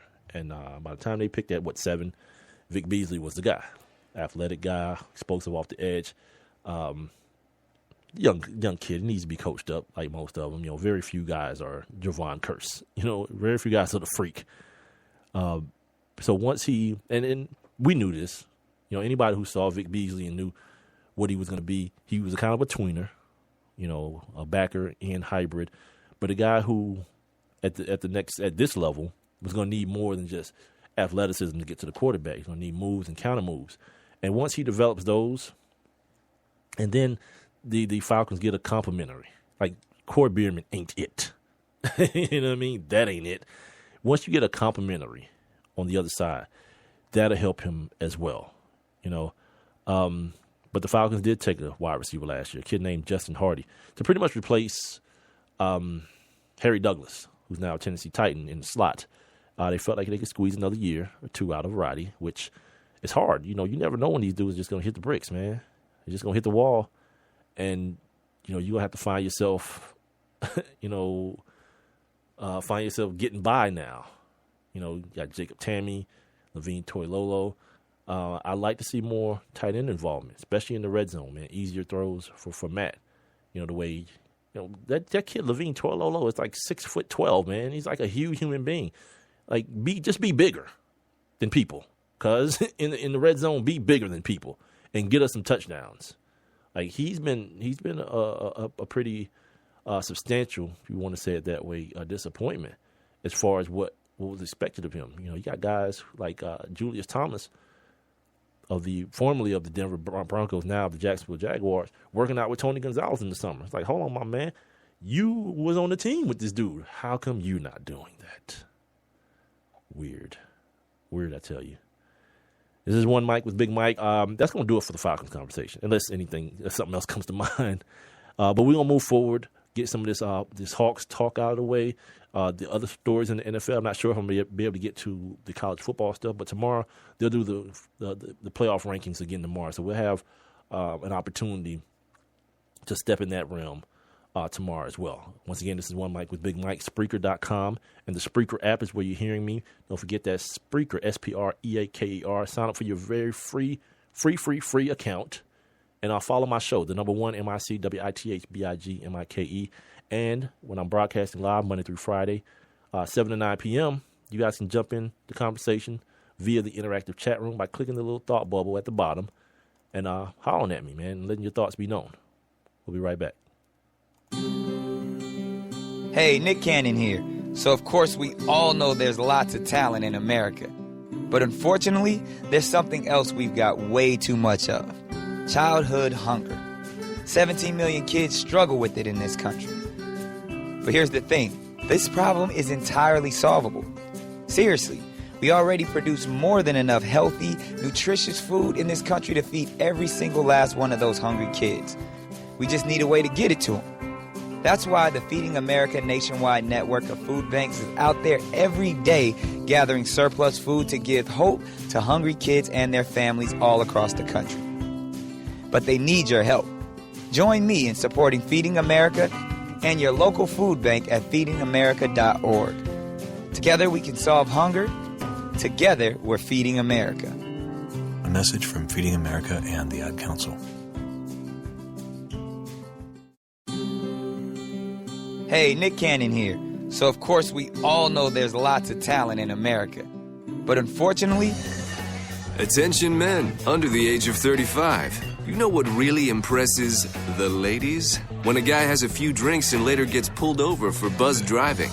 That could cost you around $10,000 in fines, legal fees, and increased insurance rates. There goes let's grab dinner and a movie. Oh, I know. You drive more carefully when you're buzzed. You've proven that hundreds of times. A woman admires that kind of confidence. And you've practiced how to speak if a cop does pull you over. Slowly, clearly, and politely like, "Good evening, officer."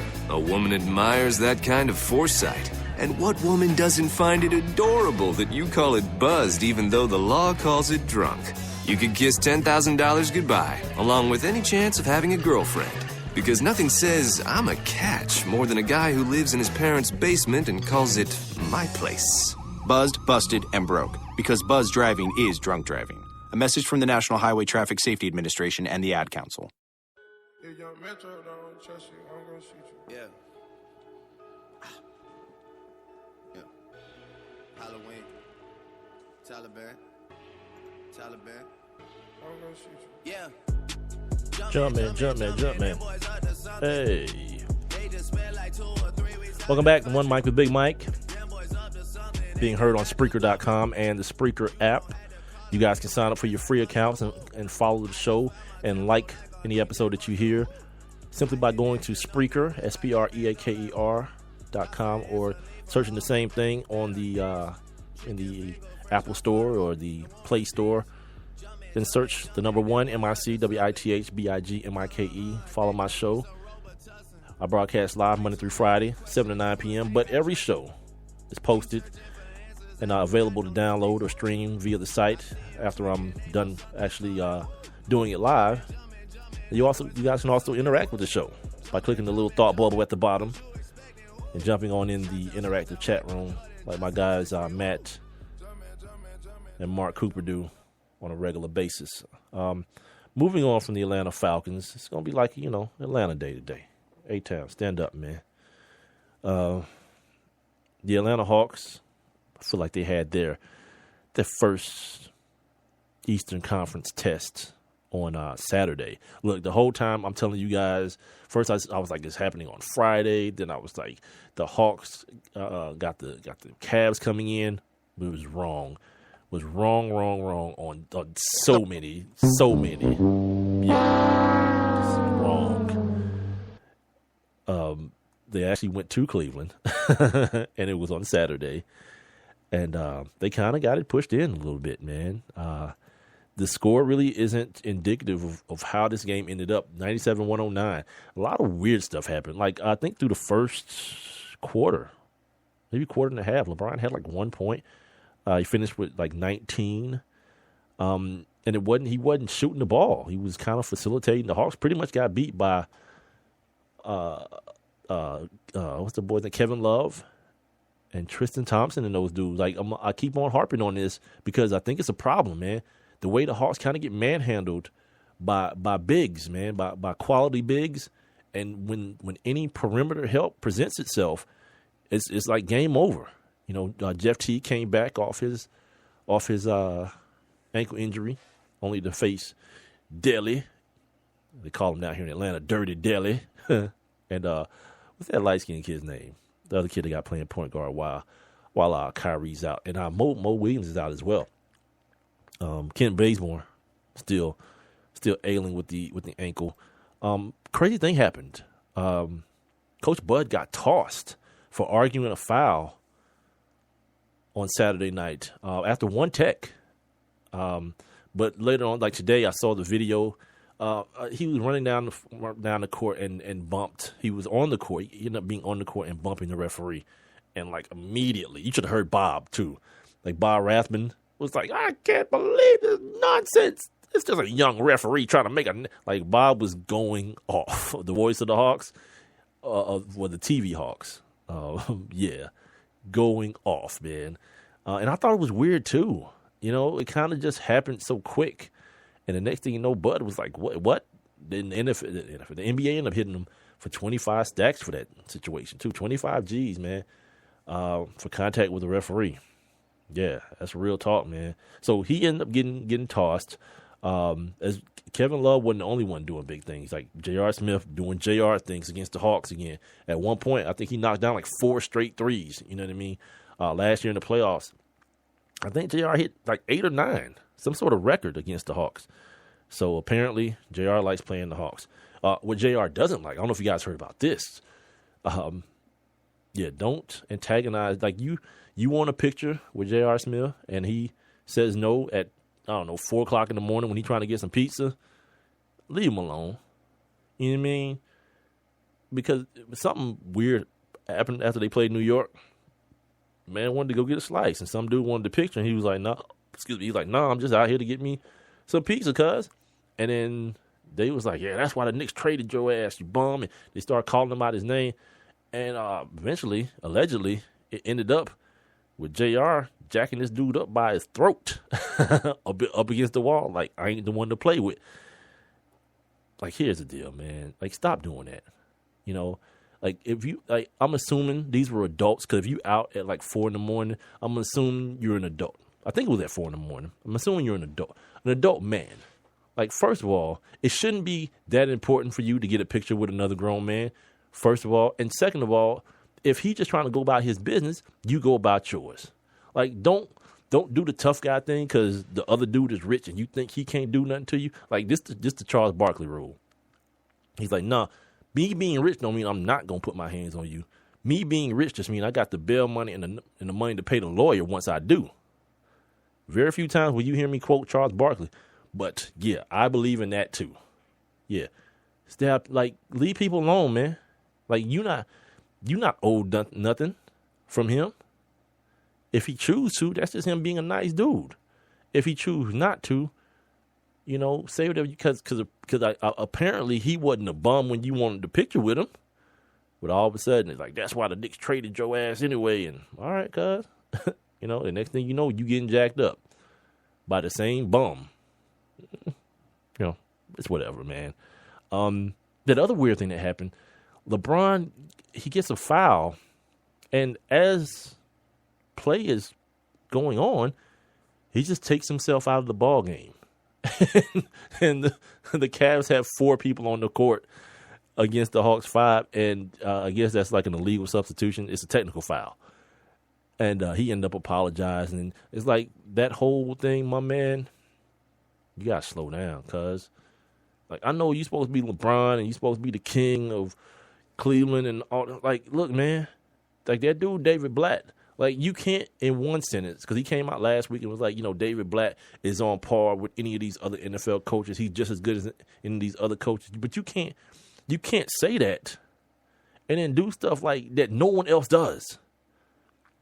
Like, okay, that's my foul. I'm just gonna take myself out the game. Since you've been a kid, that horn, right? That thing tells you when someone's coming in or when someone's going out. Yeah, it it's getting weird. Like, I'm never a proponent, man, for disrespecting someone who doesn't disrespect you. Like, if someone respects you and someone is in a position to command that same type of respect as a man, that's what it's about. Like, displaying your power by disrespecting another man is not really, displaying power at all, man. Not to me. Like this whole new thing where it's all about, I'm gonna take your girl. Okay. And what does that prove? Like, where are we at now? It's just weird. The stuff. My guy, this guy named Dr. Aldwan Tart, he does a lot of. I think he's a child psychiatrist, psychiatrist, one of the two, therapist maybe. He and I used to do some work together, in my other business, my business, and he was telling me a story about him being at the gas station, and this dude, pulled up to the pump to get some gas. He got his girl in the car with him. These dudes just pull up, and he's like, "Watch me take this dude B. Watch me, and act like they were gonna beat this dude up in front of his woman." And I'm like, "Where we at?" You know what I mean? And see, that's why I stopped keeping my gun in the car, man. Because some little ignorant fool would make me mess around and shoot them at the gas station on tape. You know what I mean? Just doing dumb junk. But he was like, homeboy just pumped his gas and got back in the car and moved on. But it's like, depending on who your woman is, man, for that to happen, it's like, you gotta have some comeback to that, I guess. Moving on from the Atlanta Hawks, the Hawks got the night off tonight, right? Today is the 23rd, right? The Hawks will take on the Boston Celtics tomorrow at Phillips Arena. Hopefully getting off the snide. And then coming up here pretty soon, man, they got my boy Russ coming in. Or they got 2 games against Westbrook and Durant. I'm not sure where they go first and who comes here first or whatever. But yeah, I can't wait. I love seeing Russell Westbrook play basketball. I don't care what y'all say. Y'all and Charles Barkley, he need to change his game. He need to do this different and do that different. Screw you. The dude is exciting. He's a ball of energy, and I love it. Speaking of the NBA, we left on Friday. The Golden State Warriors were 13-0. They are now 15-0 over the weekend. Picked up 2 more wins, and they got the Lakers tonight, I believe. Good times. Kobe apparently said. No, they got the Lakers tomorrow night. I'm sorry. Tomorrow night at 10:30, Golden State Warriors take on the Los Angeles Lakers at the Oracle Arena. Yeah. Kobe says, I've seen stranger things happen. I haven't. And not in basketball. That's the beauty of basketball. Like, very rarely does the better team lose. Unless, extenuating things happen, but very rarely. This is why I love the fact that the first round is no longer 5 games. I mean, some of you guys might not even remember it being 5 games, but I like it being 7 games. Don't give me no upset. Like, I don't want to see the Denver Nuggets and Dikembe Mutombo, who, by the way, on tomorrow night, yeah, they're going to retire his jersey here in Atlanta. But I don't want to see Dikembe Mutombo and the Denver Nuggets beat the number 1 seed, with Sean Kemp and Gary Payton and Detlef Schrempf and them boys, in no 5-game series. In 7 games, I'm going to go ahead and, like I say, unless it's like one of those situations in Dallas. Who's that, Dallas and Phoenix? Guys got kicked out of the game. Amari Stoudemire and guys got kicked out of the game. And it kind of changed the series. Most of the time, the better team wins. And that's all I ask for in my sports. I want to see the best team every time. I want to see the best matchups every time. That's why this college football thing, I don't care. I'd rather not see no Big 12 football being played, but whatever. I got a chance to see Baker Mayfield in Oklahoma. I'd be cool with that. I'd be cool with Bob Stoops guys. But the Baylor situation and the TCU thing, this made me feel some kind of way. You know, when cats don't play no defense, it just make me feel some kind of way. And all these scenarios, I'm going to try to go over these scenarios tomorrow, as a matter of fact. Like, you know, Florida beating Alabama in the SEC championship. Or they going anyway. But then what happens if Florida loses to Florida State next week, right? Alabama's going to take care of Auburn. They're going to smash that ass. But then Florida beats Alabama, which I don't think is going to happen. But let's say it happens. Now you got two two-loss SEC teams. One of those two-loss teams is the SEC champion. There's a good chance that the Big Ten champion will be a one-loss team. If Stanford wins out in the Pac-12, they'll be a two-loss champion. If North Carolina finds a way to beat Clemson in the championship, ACC championship, you're looking at a one-loss ACC champion. And then there's Notre Dame. They went out, and, if they beat Stanford could be a three-loss Pac-10 champion, Pac-12 champion. Oh, God. It's just ridiculously. It's a lot. I got to look. Let me look at that stuff again, all these scenarios again, to make sure I'm not telling you guys, you know, a bunch of bull crap and malarkey. Speaking of bull crap and malarkey, okay, UGA almost got it from Georgia Southern. Now, that sounds like a big thing, but Georgia Southern ain't this ain't no bum, you know, 1AA or what is it, FCS squad or FBS, one of the two. Yeah, FCS, I think it is. Yeah. This ain't no bum squad, and they'll jump up on you. They'll run the ball down your throat if you don't pay attention. You know, and we all know this Georgia team is susceptible to running the football. I think they won by 6 points. I don't have a score here because I don't care that much, to be honest with you, about this Georgia squad this year.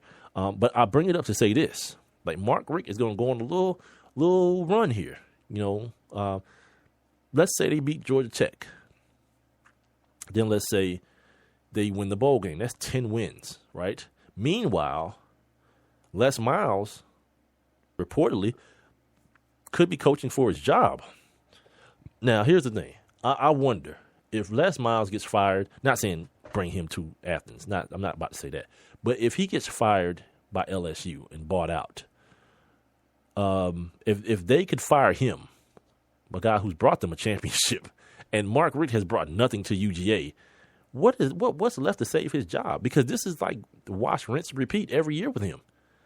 Like he'll lose games that people thought he would win at the beginning of the year, either South Carolina or Florida or somebody, Missouri, that he's supposed to beat and end up in the SEC championship, but doesn't, like this year. But then go on this run beating, you know, Georgia Southern and these bum schools, and then take it out on Georgia Tech, and then beat somebody in a bowl game, and then it's 10 wins, and like, oh my God, UJ won 10 games, and they're going to have the number one recruiting class. Bang. Put him in the top 10 next year. Only to be let down again. You know, it's like Charlie Brown and Lucy with the football. Like, UGA fans continue to kick at that thing, and she keep on moving that bad boy, don't she? Every time she swears it's going to stay. I'm not going to move it this time. And every time she do. So that's the only reason I bring up this UGA situation. The NFL now. A bunch of injuries, man. Joe Flacco, fortunately. Joe Flacco tore his ACL and MCL and didn't come out the game like a big lumberjack. He tore both ligaments and played 2 more plays. They were both handoffs, but you know, whatever. Like, dudes tear their ACL, they laying down. Justin Forsett, same game. Broke his arm. 2 places, too. Right here, Devontae Freeman. He caught a brick with that hit in the hole. He got a concussion. You know what I mean? And he'll be put into the concussion protocol, and they'll see if he passes all the testing and be able to play next week against the Vikings. If you're a Falcons fan, I know you're hoping for that. But look, if it is what it is, he got to sit down. You know what I mean? Not like this Case Keenum thing where, you know, Case Keenum got banged, like he rocked his ass up against that turf. His head bounced off of it. He's holding his head. This dude is holding his head like, oh my God. His teammates trying to help him up because they think he's just down. He's so drunk in the head. He's trying to put his arms down and brace himself. He's on all fours like he's about to vomit. And it's like, play on. Like, wait, what? Whoa. Something don't seem right. You know what I mean? Like I'm as old school as anybody when it comes to my football, but yeah. Yeah. That dude, like somebody must have like a hit out on him. Like they wanted to kill Case Keenum. It's Nick Foles probably too, huh? But anyway, but the explanation that was given today, like the Rams are going to be under investigation, not the unbiased person in the booth, the same guy that took Blaine Gabbert out of that 49ers game, the same position, I should say, not the same exact guy. I don't even know if these guys are known. But his explanation was he was about to buzz down, but then he saw the Rams training staff running onto the field, but then they saw Case Keenum getting up, so they left the field. So my man just felt like he didn't have to do his job no more. It's like there's time, bruh, between him getting up and the next play being called and executed. So obviously, subsequently, the next play was a pass play, incomplete, and the play after that was a fumble. Like, this dude was out on his feet because he didn't know what was going on. Like everything from that point on was muscle memory, and it showed. Glenn Dorsey, we know Glenn Dorsey here. You know, it was like, who should the Falcons pick? The dominant D tackle out of LSU or the inconsistent quarterback out of Boston College? Well, they went with the quarterback, and it's turned out well. Glenn Dorsey's on his second team, but he's carved out a nice little career for himself. I think he got a knee injury for the 49ers. He's been often hurt, too. He has been. Pat Peterson, ankle with Patrick Peterson last night in the Sunday night football game against the Bengals. And I mentioned Dark Horse Denard as well last night, shoulder injury. I think he's out for the season. What else happened? Yesterday, I mentioned Cam Newton throwing for 5 touchdowns yesterday. You know who else did? Yeah, famous Jameis, yes, of Publix crab meat fame, Heisman Trophy winner, national championship quarterback, first round overall draft pick. Both of those dudes, first overall draft picks, both on the same day, threw for 5 touchdowns. Winston tying a rookie record that Marcus Mariota also tied earlier this season. So right now, and then, remember at the beginning of the season, everybody was like, hold on. When ESPN and the idiocy that they have, you know, oh my God, did the Buccaneers make the wrong choice? Look what Marcus Mariota did head to head. I get so tired, man, of even, like, God, just, it's their goal to make you and I, as fans of sports, dumber. You know, they just dumb down everything instead of just having, you know, regular informative conversation and dialogue. It's like, you know, who's the greatest running back of all time? All right, and then that translates to the sports talk game, the radio game. People, like, I've heard people who a lot of you probably like on radio. I've heard them off air saying that's what the listeners aren't smart enough. You know, they can't digest stuff like that. So we're gonna make them dumber. Is basically what that's saying. Instead of just like I'm about trying to get people to raise their game, man. Like up your game, informed opinions, fact-based opinion. Let's do that. Let's not just say stupid stuff because you think it sounds good. But I'm just one man. You feel me? Just one man. There was some sideline altercations yesterday as well. You know, and I bring this up for one particular reason. You know, Mark Sanchez, Dirty Sanchez, and Darren Sproles got into it a little bit. And then there was Phillip Rivers and Antonio Gates, in which Antonio Gates told that boy he'll whoop his ass. Right there. Like, that's the end of the conversation. Like, Phillip Rivers and all his fieriness and competitiveness, because that's how it was described. If you listen to if you saw the broadcast and you saw, oh, he's so fiery, he's such a competitor. And you know what he's not? He's not Greg Hardy. He's not Des Bryant. He's not Terrell Owens. He's not the same color as those guys. You know, and that's always something that's bothered me, man. Like, I've watched Troy Aikman cuss dudes out, and Peyton Manning and Dan Marino cuss dudes out. And when they do it, Rich Gannon is fiery competitiveness. When Des Bryant is just having a regular conversation, it's confrontational and meltdown and what's the word? Because I actually went and found, and he's on a rant. You know what a rant is? And you know what? I'm gonna get to that here in a second. I'm not gonna bring it up right now. NFL. Marshawn Lynch could be out for the season. You remember when Marshawn Lynch was threatening to retire if he didn't get more money? And like in the minority, I'm the one that's like, let his ass retire. He's a running back. Who cares? You want to know how I know that's the truth? Because this kid Rawls, undrafted, and he is a monster running the football. Yeah, you ain't got, look, man, like Todd Gurley is something special. You know what I mean? Melvin Gordon is a running back. You know what I mean? Both of those dudes were taken in the first round for the first time in years. Todd Gurley, you know, I don't know. Ain't really much I'm going to say about that because that's generational talent.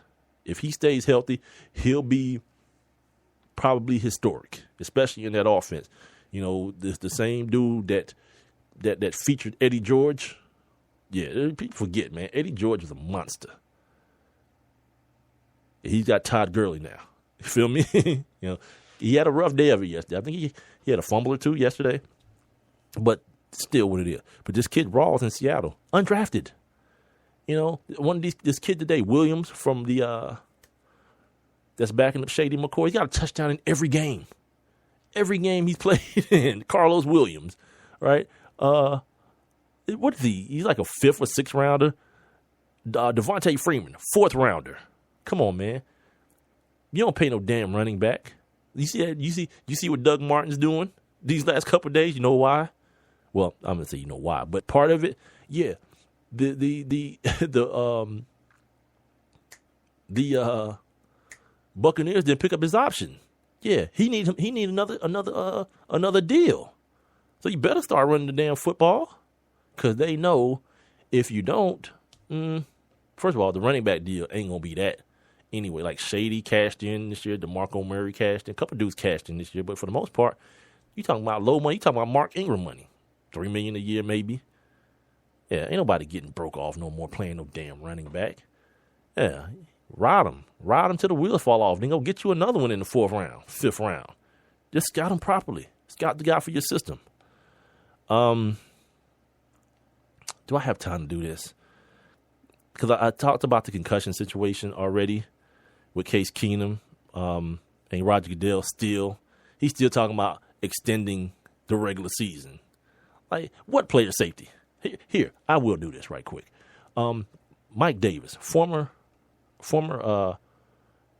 Raider, Super Bowl champion, he talked about it with TMZ. They stopped him on the street and they asked him about, you know, him going deaf now. The dude is going deaf. And here's what he had to say. When I started having hearing loss, it developed into rapid hearing loss. And then that rapid hearing loss went into total deafness. All the doctors are trying to figure out why. What's going on with you? They subpoenaed my medical records from the Raiders. Got those, looked at it. The Raiders had listed 11 concussions. 11 that I didn't know I had. But what I did know, I got dinged, I got bumped, I got stuck. Little smelling sauce, go back in the game. The magic question is this. If I was properly informed and educated on the dangers of concussions, would I have gone back into the game? No, I would not have. Yeah. What I told you guys last week. Ain't about no damn player safety. It's about what you told these dudes. You're going to be all right. Let's get back in the game.